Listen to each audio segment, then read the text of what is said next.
Bom dia, queridos amigos. Hoje é domingo, um bom domingo para todos. Jesus no Lar, capítulo 14, a coroa e as asas. Comentava-se na reunião as glórias do saber quando Cristo, para ilustrar a palestra, contou o despretensioso. Um homem amante da verdade, informando-se de que o aprimoramento intelectual conduz à divina sabedoria, atirou-se à elevação da montanha da ciência, empenhando todas as forças que possuía no decisivo cometimento. A vereda era sombria, qual obscuro labirinto. Contudo, o esforçado lidador, olvidando dificuldades e perigos, avançava sempre, trocando de vestuário para melhor acomodar-se às exigências da marcha. De tempos a tempos lançava à margem da estrada uma túnica que se fizera estreita ou uma alpercata que se lhe afigurava inservível, procurando indumentária nova, até que um dia, depois de muitos anos, alcançou a desejada culminância, onde o representante de Deus lhe surgiu ao encontro. O emissário cumprimentou-o, abraçou-o e revestiu-lhe a fronte com deslumbrante coroa de luz.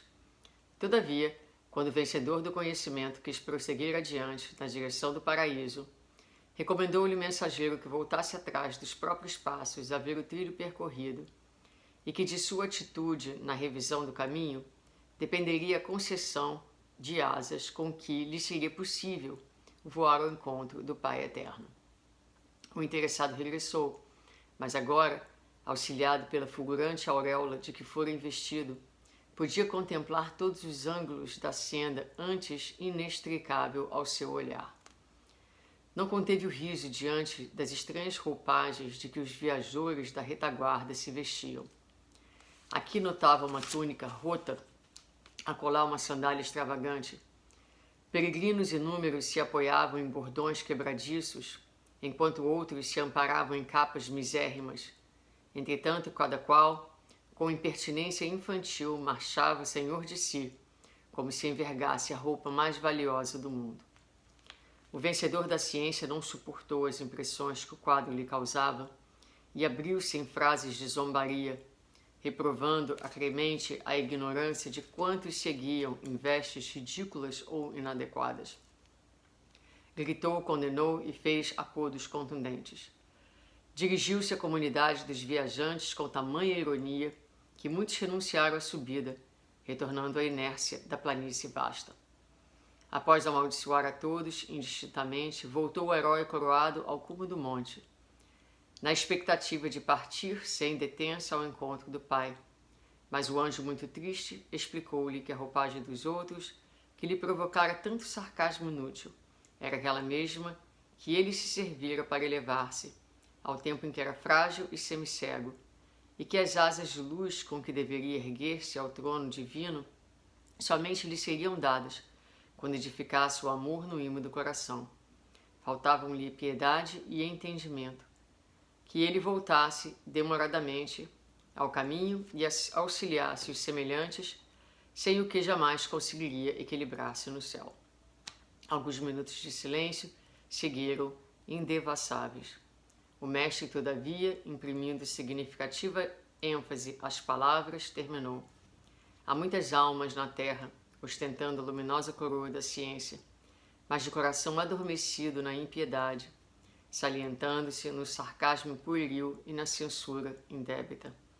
Envenenadas pela incompreensão, exigentes e cruéis, fulminam os companheiros mais fracos no entendimento ou na cultura, ao invés de estender-lhes as mãos fraternais, reconhecendo que também já foram assim, tateantes e imperfeitos, enquanto, porém, não se decidirem a ajudar o irmão menos esclarecido e menos afortunado, acolhendo-o no próprio espírito, com sinceridade e devotamento, não receberão as asas com que lhes será lícito partir na direção do céu.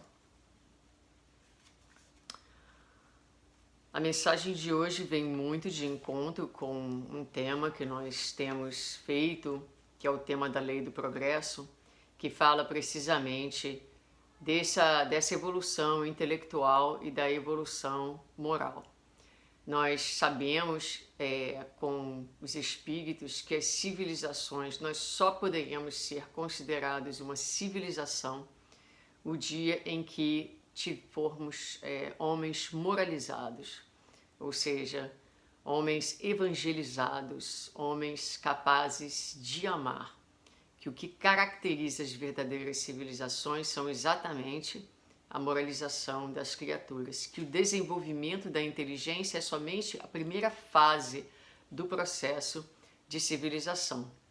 E nós sabemos também que a inteligência por si só é incapaz de transformar a sociedade. Então nós estamos num período de transição, não é?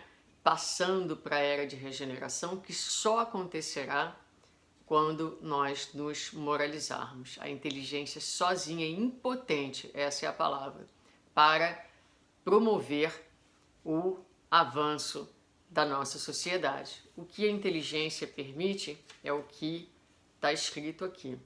Quando ele regressa no caminho, ele agora é capaz de contemplar a vida sob ângulos mais amplos, porque a inteligência nos permite ver a vida, as circunstâncias, entender a lei, entender ângulos e nuances que para aquele que não conhece passam desapercebidos.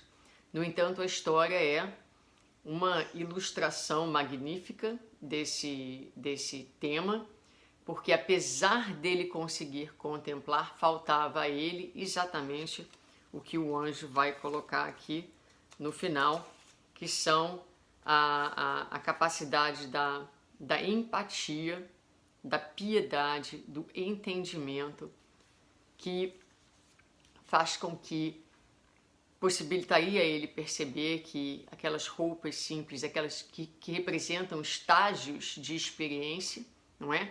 Que a gente vai usando e vai retirando porque a vida vai progredindo, quer dizer, as roupagens foram as experiências necessárias que o levaram àquele lugar de sabedoria, então elas têm o seu valor pelo que elas representam no momento evolutivo da criatura e que ele só chegou naquele ponto porque ele também vestiu aquelas indumentárias específicas de cada época.